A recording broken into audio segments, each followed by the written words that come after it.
Kita muda, Kita muda, kita peduli. ya tepuk tangan yang kencang. Baik, silakan duduk Pak Joko. Tadi teman-teman, kami keliling dulu ke museum. Pak Joko bercerita tentang perjalanan hidupnya, ya. Filosofi kemoceng sudah pernah tahu teman-teman?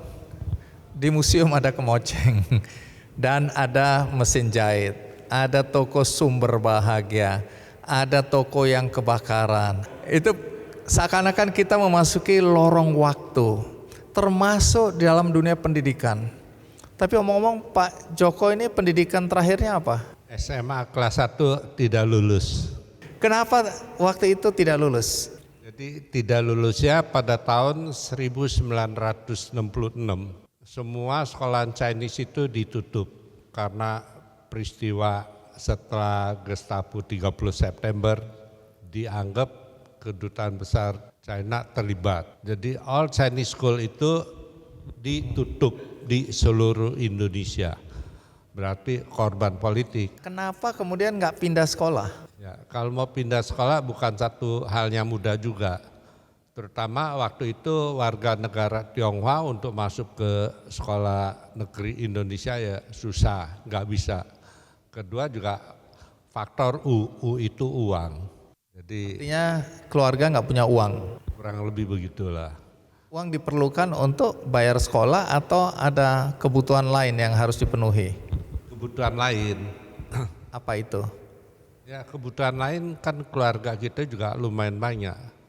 11 saudara dari orang tua. Jadi orang tua dulu pekerjaannya apa? Buka warung, Warung kelontong gitu. warung kelontong. Oke, jadi sampai hari ini Pak Joko ini sebenarnya SMA aja nggak tamat. SMA enggak tamat. Sesudah kelas 1 nggak melanjutkan, terus apa yang Pak Joko lakukan? Pada tahun 66 setelah sekolah enggak ditutup ya umumnya kita nganggur.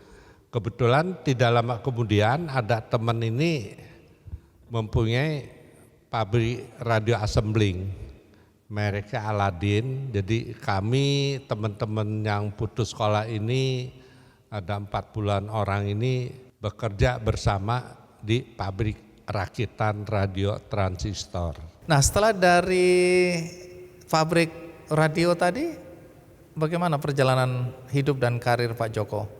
Pada tahun kira-kira 69-70-an, pada waktu itu saya menerusin usaha dari orang tua saya. Satu warung kelontong yang ada di Pasar Arjuna, Jalan Petojo Barat. Nah, perjuangan dari itu ya sampai dari warung kecil sampai punya Alfamart. Itu perlu berapa tahun? Ini kan ada masa di mana ujian itu datang berturut-turut ya. Tapi awal mula itu kalau nggak salah Pak Joko jualan rokok begitu ya?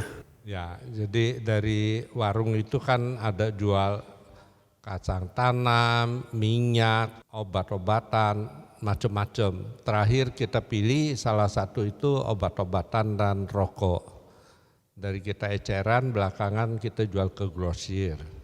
Karena itu barang-barang yang mudah dijual, yang paling banyak dicari Yang cepat orang terjual. hari itu. Iya. Berapa lama jadi pedagang rokok di situ? Kalau dilihat pedagang rokok, kita dari tahun 69 sampai tahun 90 kita bergabung dengan Sampurna. Setelah itu baru buka itu Alfa toko gudang kerabat atau supermarket.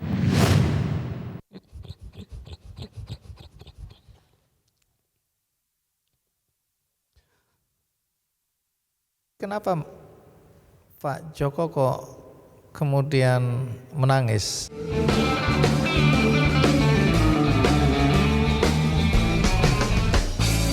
Jelajahi cara baru mendapatkan informasi. Download Metro TV Extend sekarang.